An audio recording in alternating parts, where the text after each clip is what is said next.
So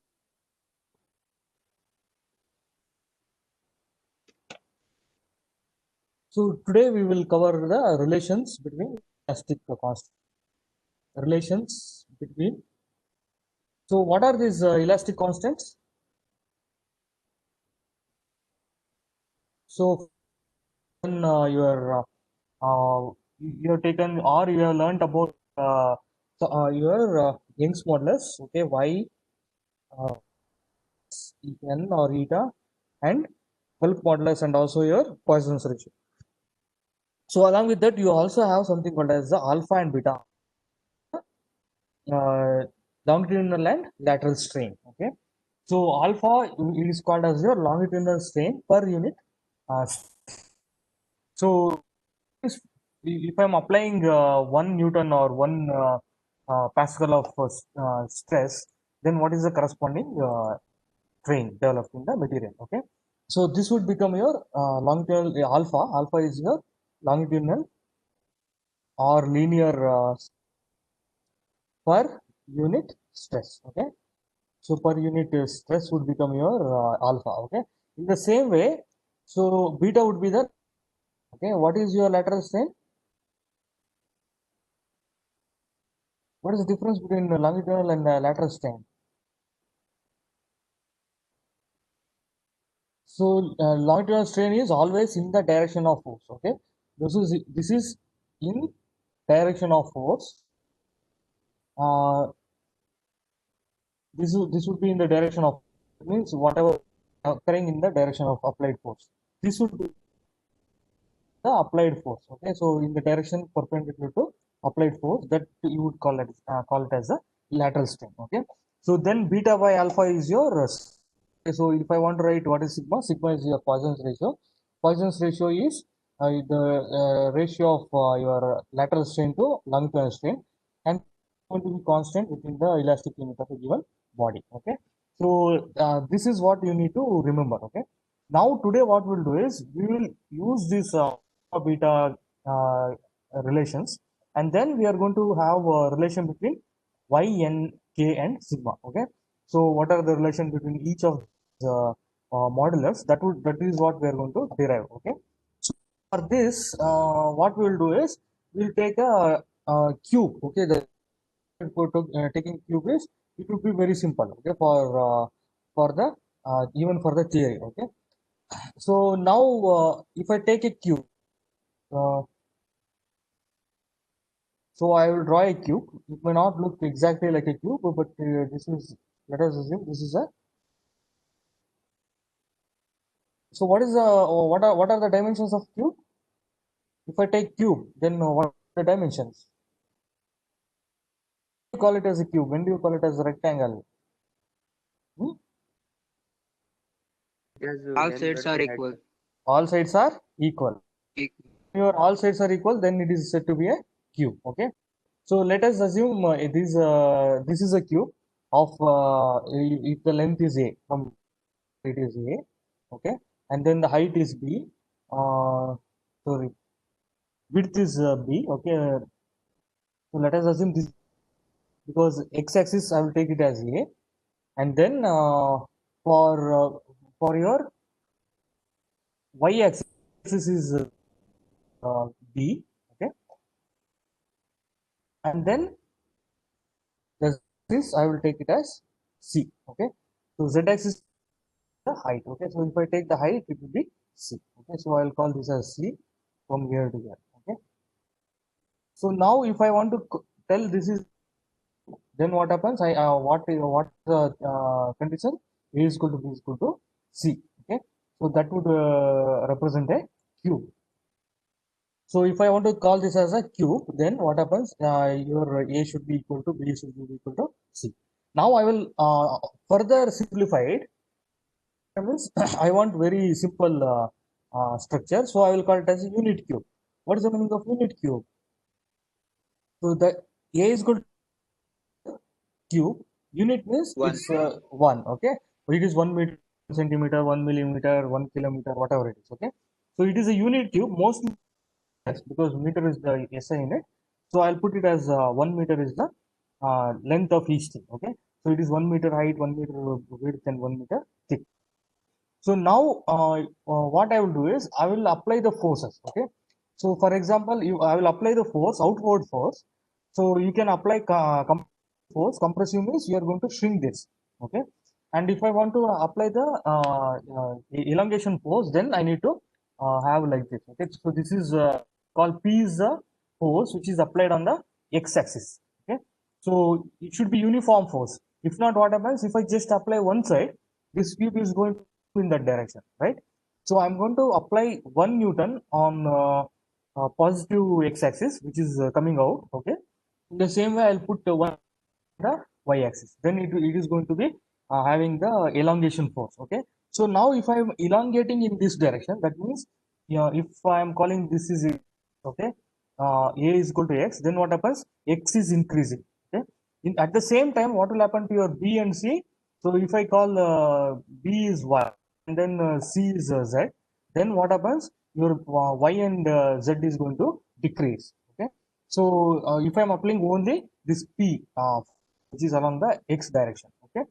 So now what I will do is I will apply the same force on positive x-axis. I will call it as a q.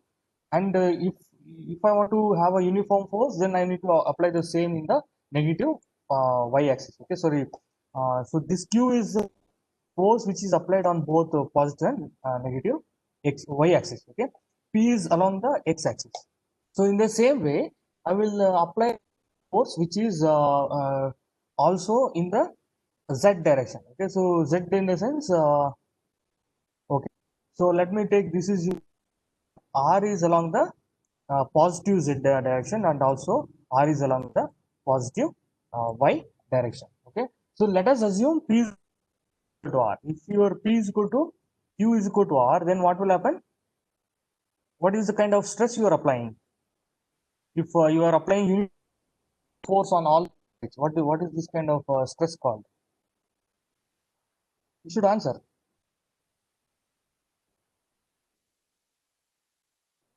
So what Volume is the stress. volume or bulk stress, right? Right. So that is a, definition of your volume stress. It should be a uniform force means the all your force should be equal. Okay. So here we also define something called as the alpha and beta. Alpha is the long-term strain per unit stress. Okay. So now let us assume this is equal to 1 Newton. Then it becomes a or 1 Newton per meter square is your force applied. Then what happens? This would become your uniform stress. Okay. Uniform stress per unit area. Okay. Then uh, we can call it as a unit pressure or unit force which is applied. Okay. So now when I call it when we have this kind of pressure, so you can have change in dimension for your A, B, C, right? So based on the stress you are applying. Okay. So now if I want to know the change which is occurring in the x direction. Okay. So if I apply force, your force, then what is happening? For P, the force P is having increase in x, right? And decrease in the y and z. Y and z are decreasing. So in the same way, if I apply your Q, so if I apply Q, what is happening? Your you should have in the y, and your x and z should be decreasing. Okay. So then if you take your last one, what is your last one? Your last one, your r. Okay. So if I am applying r, then what happens? Your z is increasing and other two are decreasing, that your x and x and y are decreasing. Okay. So now whatever I am writing here in the first part, so this is your longitudinal strain. Longitudinal strain is increasing. Okay. So then your lateral strain is decreasing. Okay. So that is the meaning of this. Okay. So this means there is increase in, okay, so there is increase in lateral strain, sorry, longitudinal strain. Okay. But when it happens to your in the second case, your lateral strain is decreasing. Okay. Lateral strain has to be it is perpendicular to your applied force. Okay. So now what I will do is I will write the total elongation. Okay, so elongation produced. Okay, so you will have elongation. Okay, change in your x-axis, which is due to your p, would be, let us call it as delta x. Delta x is a change in the x. So then what happens? It should be alpha times p, because it is the elongation, minus beta times your q, minus beta times your r, because this is mainly because you have, if I am applying q, then what happens? There is a decrease in the x direction as a beta times q. Okay, and then even if I'm applying the r, then what happens? There is a decrease in r, sorry, decrease in x-axis. So I'm using this beta times r. Okay, so this is perpendicular to the axis, applied axis, and this is along the applied force. Okay, in the same way, if I take your second one, what is the second one? So if I take the your applied force as q, so this will have a change of y.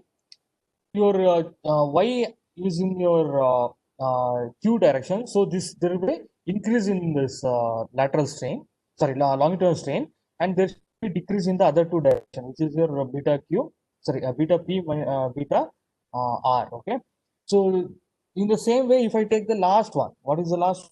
If I apply r, then what happens? If I call delta z is a change, then what happens? It will be alpha times r minus beta times p minus beta times q. Okay, so this let us call this as equation number a, equation number b. Okay, and then c. Okay, so these are the three equations that we are having. Okay, so this is with respect to a cube. Okay, if I, then we can have all these kind of changes. Okay, so now we need to first define our three different forces. Okay, first let us define your or we will define the three modulus. Okay, so what let us, because we want relation between your modulus, rigidity modulus, and bulk modulus, so we need to define each of them. So first we will define the Young's modulus. Okay, Young's modulus in terms of your alpha, using the whatever we have this ABC relation. Okay, so now if I take Young's modulus, what is Young's modulus? How do you define your Young's modulus? Lateral stress Relation of over lateral stress to lateral Lateral lateral lateral. Okay, so that is your or longitudinal stress by longitudinal strain, or what is the other one? Tensile stress by. Okay, so how do you define the longitudinal stress? It is nothing but, so this is your y. Okay, so y is equal to f by force per unit divided by the change in length to original length. Okay, so now if you take your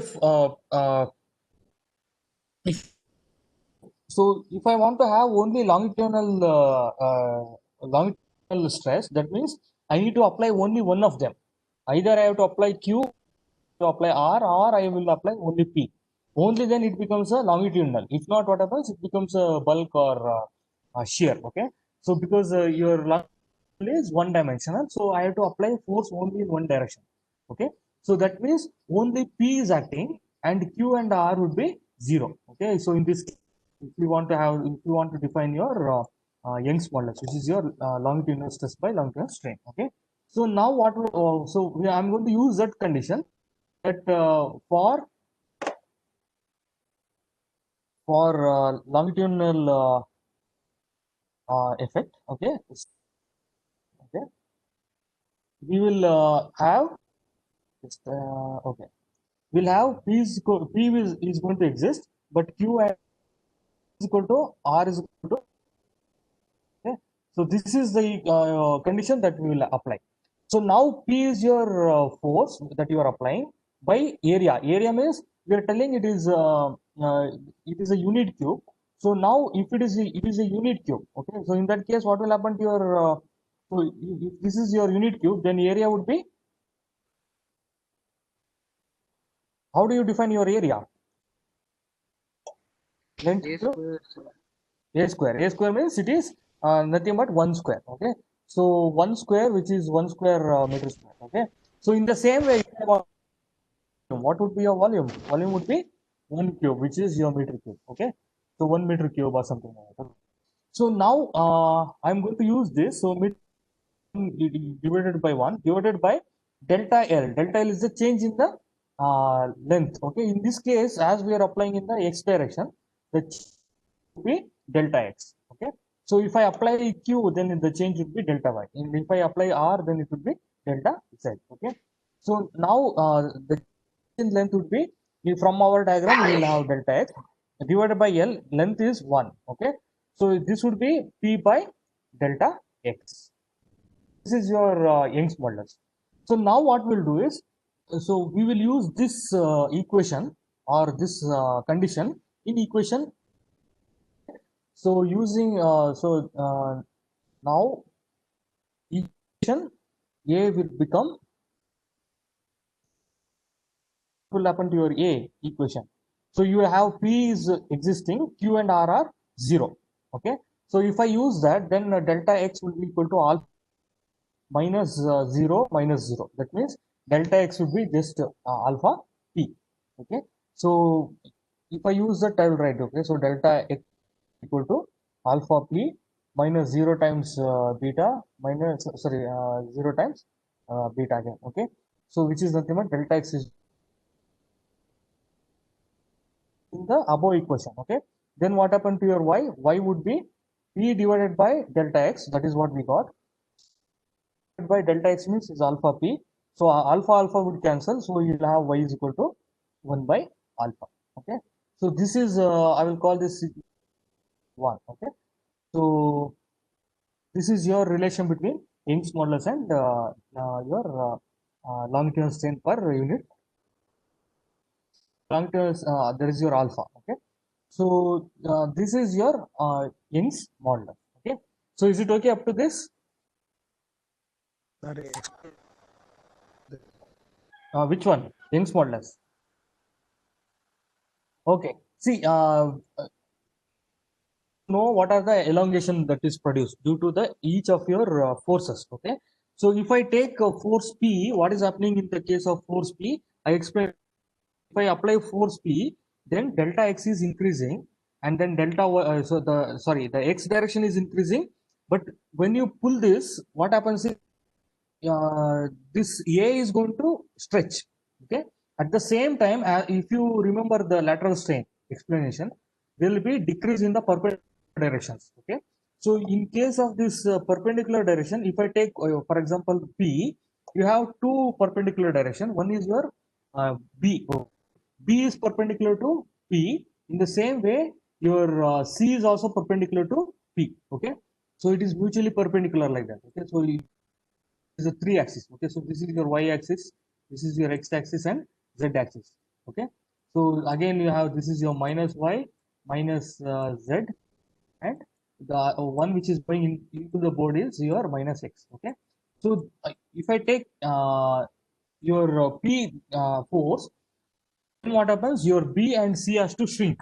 That means b and c is reducing, means the your dimension in y and the dimension in z is decreasing. Okay, so this is what we get from this.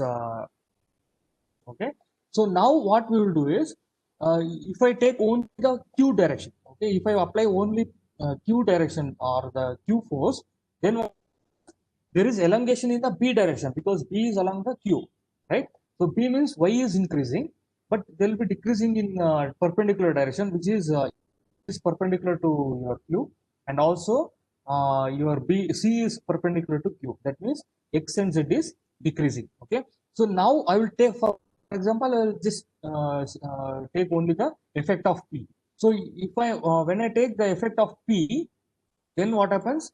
The change, okay, or the change in delta x would be increase in the p direction. So your x is increasing in direction, so it is positive. Okay, alpha times p, because this is your longitudinal strain, okay, per unit stress.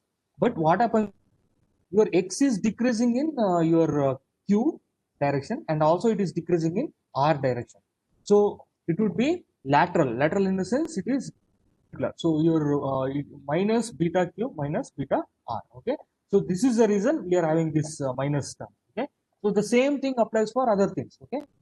So there is elongation in the direction of applied force, but there is decrease in the direction perpendicular to the applied force. So that is the just meaning of this ABC equations. Okay. So now what I will do is I will define the Young's modulus. So what is Young's modulus? Young's modulus means it is lateral. Sorry. I think this has to be what is it's not lateral, man. What is this? It is longitudinal stress by longitudinal strain. Yeah. So you need to correct me. Okay. This has to be for Young's modulus. It is yes, then. Okay. This is your longitudinal or by tensile strain. Okay. So this is your longitudinal stress by longitudinal strain. How do you define your longitudinal stress? So longitudinal stress is force per unit area. Any stress is force per unit area. So this is F, then divided by longitudinal strain, whatever you are having, it would be change in length to original length, okay, which is your delta L by L. Okay. So now what happened is your force is the applied force, which is P divided by area. Area is 1 meter square. Okay. So if you take the I wrote here, okay, area would be 1 meter square. Then you take the change in length. Let us assume delta x is the change in the length divided by L, the original length. Okay. Original length is all the sides are equal to 1 meter. So I'm putting 1. Okay. So now your Young's modulus would be P. Okay. Now what we have is, if I want to have a longitudinal stress or longitudinal strain, only one of the force applied. Okay. If I apply the second stress, then what happens? There is also lateral strain or lateral uh, stress. Okay. So we don't want the force, so we are keeping only P, and we are we will put R and Q is not acting. Okay. R and Q is 0. So in that case, what will happen to your equation is alpha P minus your Q is 0, and then also your R is 0. So you will have delta x is equal to alpha times P. So you just substitute this in the above equation. So here we have y is equal to P by delta x. So if I use that y is equal to P by delta x, and then delta x is nothing but times P, we will have y is equal to 1 by alpha. Okay. Is it clear? So now what we'll do is we'll go to the next one. Okay. So I will just save this. Okay.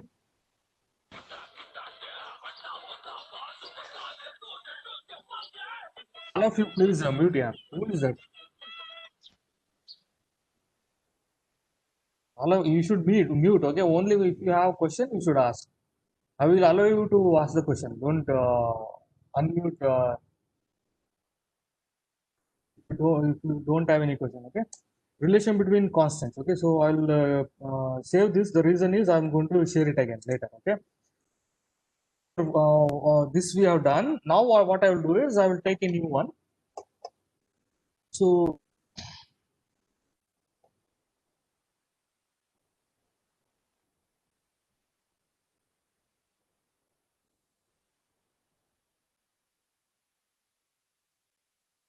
I will open this also. Okay. Because that will be for reference.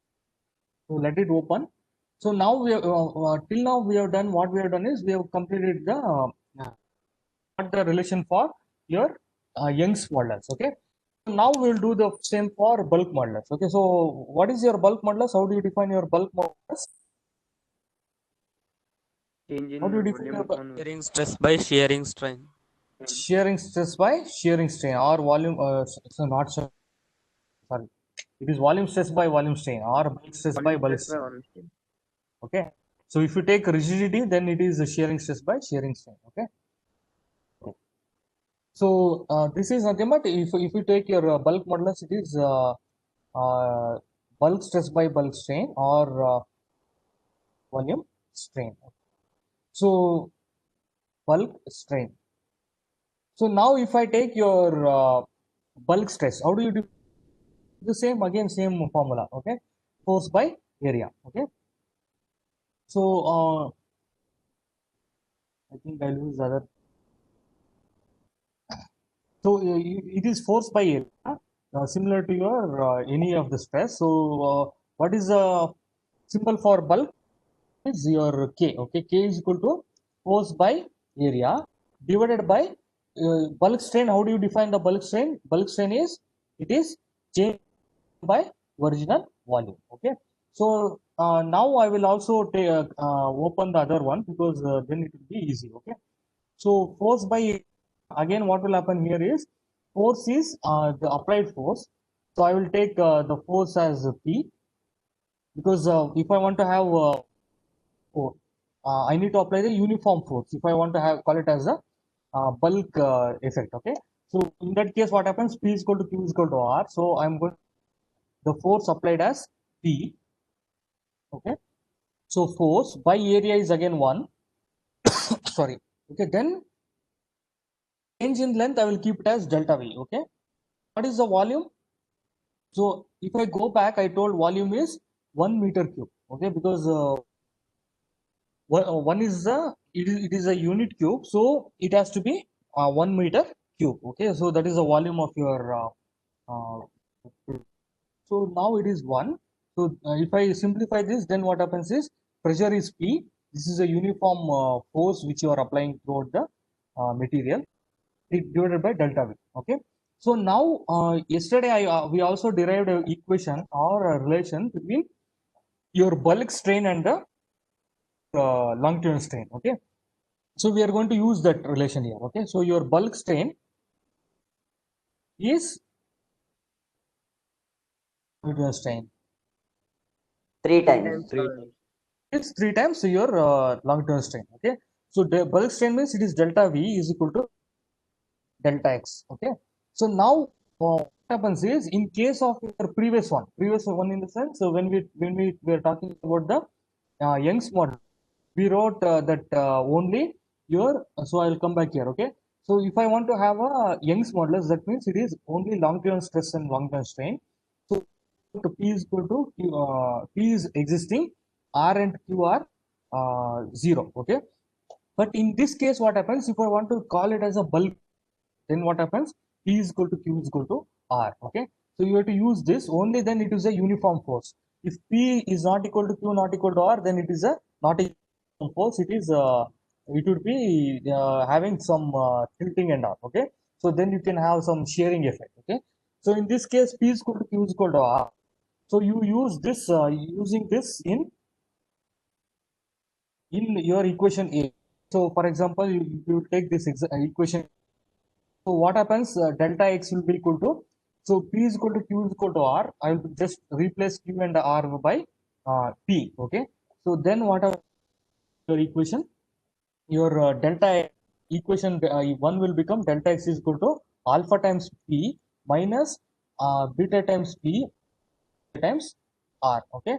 So R, if I just sorry, beta times P again. Okay. R is equal to P. So it is so now I will take out P outside, then it is alpha minus 2 beta. Okay. So this is your delta X. Okay. So now I will come back to your bulk strain. Okay. So bulk strain, what is your bulk strain? K is equal to delta V. This is what we have in the above equation. Then I'm using replacing delta V by delta X. So then it becomes 3 times delta X. P by 3 times delta X, and then from this above equation what I have is I have from this equation I have delta X in terms of P. Okay, so this is P divided by 3 times P into alpha minus 2 beta. So from this equation I'm just, so now again your P would cancel, then you will have K is equal to 1 by 3 times alpha minus 2 beta. The relation for your bulk modulus in terms of longitudinal and lateral strain. Okay, So alpha and beta are your longitudinal strain. So you have this equation. Okay. So let us call this as equation 2 because we are going to use it again later. Okay. So this is modulus. Okay, in terms of alpha and beta. So do you have any question up to now? Can I move to the next? You should tell. If you have any question, you should. If you ask, if you have a question, you should ask. If not, I will assume that you know you got the concept. Then I will go to the next one. So can I go to next?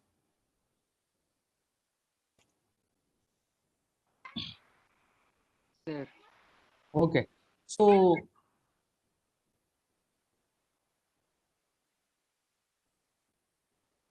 meanwhile, what you do is you also try to fill this. Okay.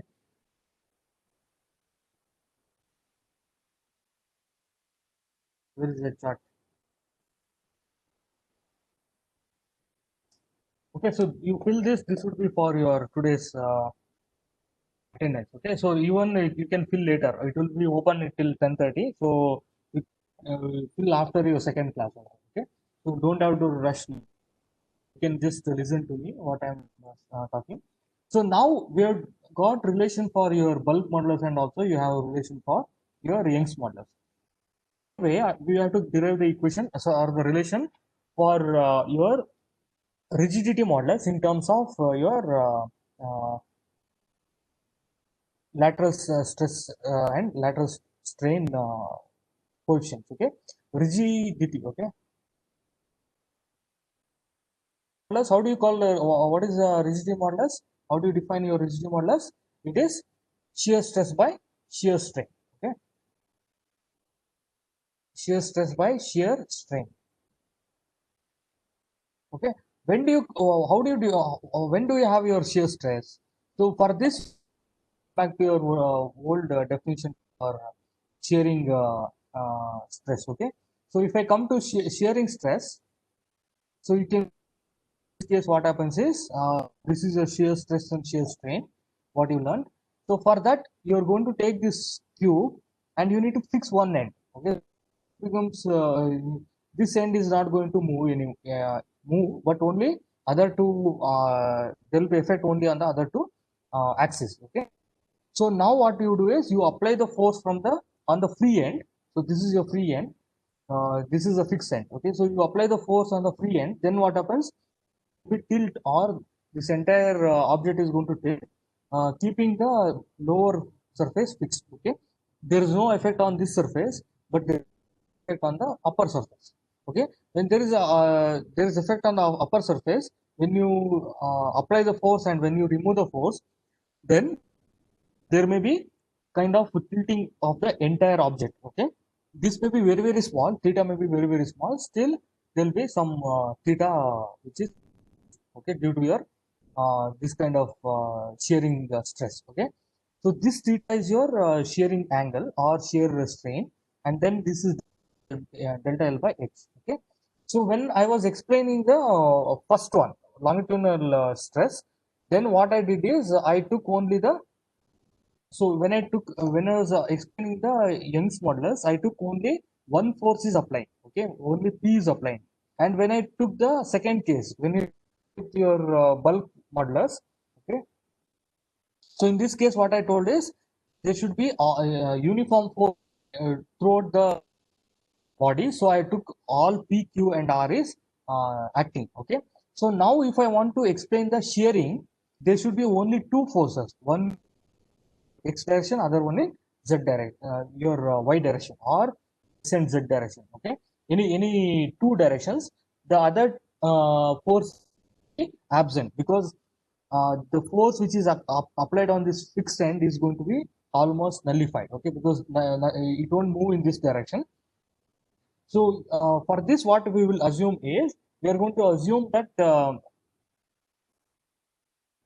okay, so in this case what we assume that there is change in only two directions. Okay, that means there is a change in P and change in Q. Okay, we will I will write that, but R is equal to 0. Okay, but when we tell this I'm going to tell minus Q. The reason is, so when we have this Q is your lateral strain. Okay, so we are applying P and the Q, but the change in lateral strain is always decreasing.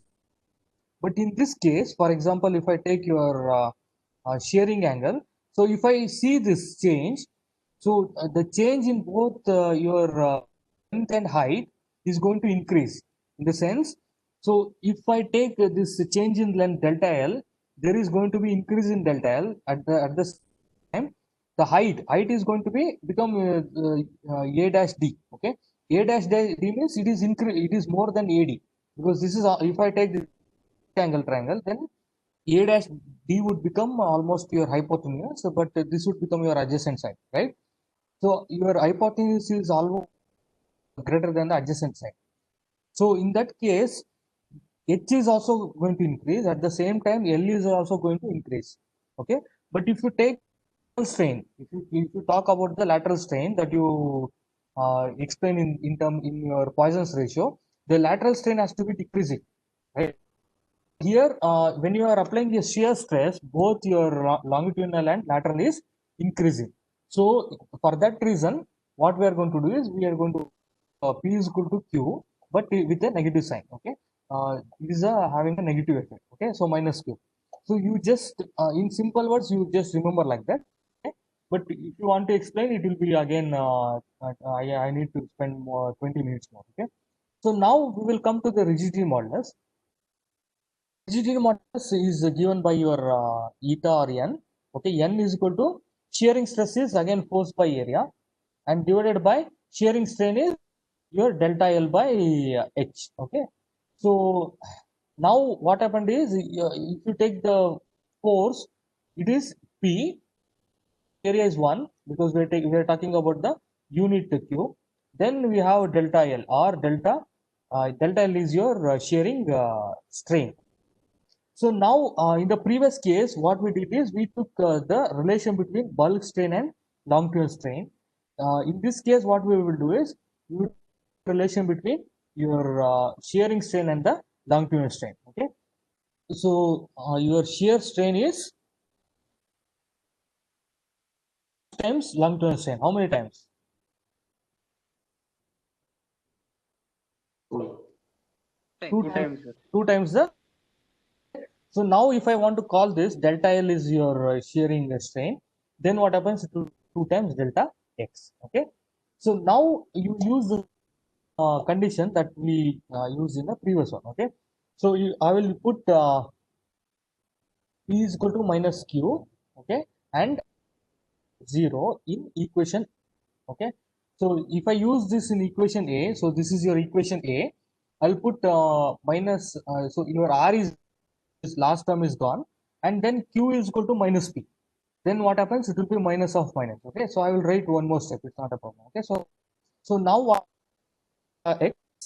So if I take delta X would be equal to alpha P minus beta times Q, means it is minus P. Okay, from this. So this would be nothing but I'm going to take P outside. So P alpha minus into minus, it is plus beta. Okay, so this is your equation. Okay, so now we will come to your this we will take this above equation, which is your n. Okay, we'll come back to n is equal to P by delta L. Okay, I will write the same thing. Okay, so your n equals P by. So now what happened to your P? P is remaining as it is. Okay, P divided by delta L. I'm going to use this. Okay, so if I use this equation, then what happens? It is 2 times delta X. Okay, so now I'm going to substitute for delta X from this equation. So if I use this equation for your delta X, okay, so then what happens is it is P divided by P into alpha beta. Okay, so PP would cancel out. So in that case, what will happen to your n? So you will have n equals 1 by plus beta. Okay, so this is your relation between your rigidity modulus in terms of your alpha and beta. Longitudinal strain per unit stress, and beta is the lateral strain per unit stress. Okay, So I will call this as equation 3. Okay, and then going to use this 1, 2, and 3, and then later we will have a relation between y, n, and k. Okay, so that is our main uh, just- Sir, so the 1 by main 2 into alpha plus beta.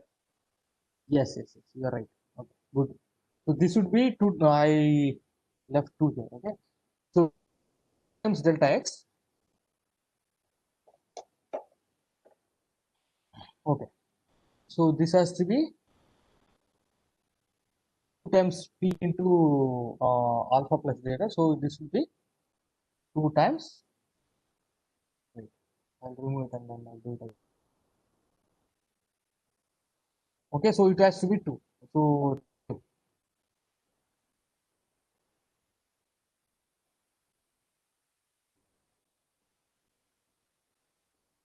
So this is what you have. Okay, so you have 3 relation. Y is equal to 1 by alpha for n. N is your rigidity modulus, and then also you have the equation for your final one, which is your bulk in terms of alpha and beta. Okay, so this now if I take this equation, what would be the equation? So I will read it again. Okay, n will be equal to 1 by 2 times alpha plus beta. Okay, so this is your relation for n. Okay, so you have 3 equations.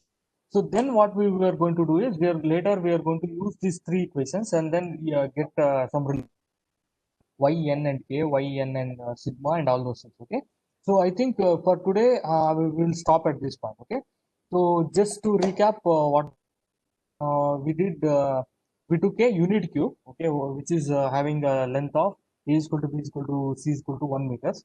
So in that case, what happens? Your a 1 square, which is 1 meter square, volume would be 1 meter cube, which is again your unity. Okay, then what we do is you apply the force on 3 directions. Okay, let p be the force which is applied in positive and negative x-axis, q be the force which is applied in the positive and negative, R be the force which is applied in positive and z axis. Okay, so then what happens? We can have so if I take one force P, then what happens?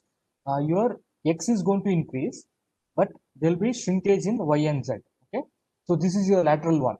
Okay, so the first one is your longitudinal one, and then the next two would be your lateral strength. Okay, and if I take Q, same thing happens. There will be increase in y and decrease in x and z.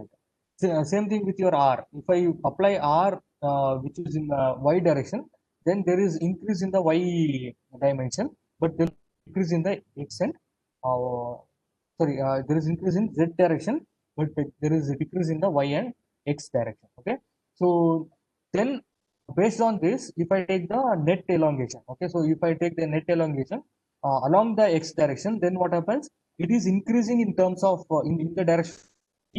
So alpha times alpha is your longitudinal strain per unit stress. Okay. So if I'm taking the change in x, there is increase in the p axis or the due to the p force, but there is your axis direction due to is decreasing due to your q and also due to the r. Okay, so that is why you are putting minus beta q minus beta r. So beta is your longitudinal strain. Okay, then if I take the effect of the elongation along the y direction, there is increase in the direction, but there will be decrease in the p and r direction. Okay, you can see y is in this two both, it is decreasing both due to p and r. Okay, so for that what happens? I'm taking delta y is minus alpha times q. It is increasing in the direction of, but it is decreasing in minus beta p minus beta r. Okay, so same thing for your z. Okay, delta z will be minus alpha r, because it is increasing along r, but it is decreasing along p and q. Okay, then you try to give stress per long-term strain, so which is force by area by changing the length to original length. So force is p, the applied force, and divided by area would be 1 because it is a unit cube. Then again same thing, change in length we call it as delta x, and then the original length is 1. Okay, so x is equal to y is equal to 1, z is equal to 1, so it is 1. So this would be just p by delta x. So now as we are talking about only the longitudinal stress and strain, we need to apply only one force, other force should be nullified. Okay, or there is no second and third force. So r and q is 0, we are keeping only the p. So then what happened to your equation 1? So equation A would become, so if I use this, delta x will be equal to minus p 0 times beta 0 times beta again, okay, because q and r are 0. So your delta x is just alpha times p. Using this equation or relation in the above equation, then y will be equal to p by delta x. Delta x is nothing but alpha times p. I'm using p. Then y will be just 1 by alpha. This is your equation number 1. Okay. So in the same way, we derive the equation for other two terms, which is your bulk and rigidity. Okay. So for bulk modulus, you are having k is equal to 1 by 3 times alpha minus 2 beta. Okay. So you have to do that same thing. But in this case, all three forces would be acting. Okay. Your P, Q, R are acting, and also you are going to use the bulk strain is equal to 3 times longitudinal. Okay. So when it comes to your rigidity modulus, so there should be only two forces. So I'm assuming P is equal to minus Q, and then the third force is 0. And also I'm going to use this shear strain is equal to 2 times longitudinal strain. Okay, so use this, then get the third equation, which is n is equal to 1 by 2 times alpha plus beta. Okay, so these are the three equations that you need to remember. So based three equation, later what we'll do is we'll have the relation between y, n and k and all those things. Okay, so is it clear up to this? So you should also try to write the notes. Okay, you can write the notes from your notes that I have sent you. Okay, so use this. Now what I did is we did up to rigidity modulus. Okay, so you can apply, you can write up to this. Okay, so then it will be easy for you to follow it. Okay, if not, if you just keep if you keep it for it will be difficult. Okay, so better you write the starting from now. Okay, so here they have used psi is nothing but it is theta. Okay, there's this you have to take care. Okay, that is why I'm going to share this again. Okay, so I'll share this whatever we did in the. Okay, then you can use this for as a reference. If you have any doubt, again you can ask me tomorrow. Okay, in the class. So can we stop at this point? Yes, sir. Yes, sir. Yes, Okay. sir. Okay. Thank you, So okay. So see you tomorrow again. So let us stop at this to what is that paint images. Okay. So then you can keep it for your reference. So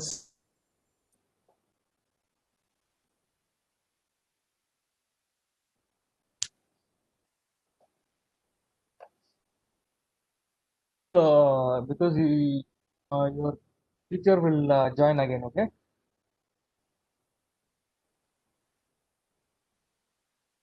Yes, it is sufficient for exam, but you should also try to read some textbook. Okay, so if you read textbook, then you get uh, but for exam I think it should be sufficient. So I won't close the meeting, you can stay in this. Okay, you will join in the same meeting. Okay, I'm going to just stop sharing,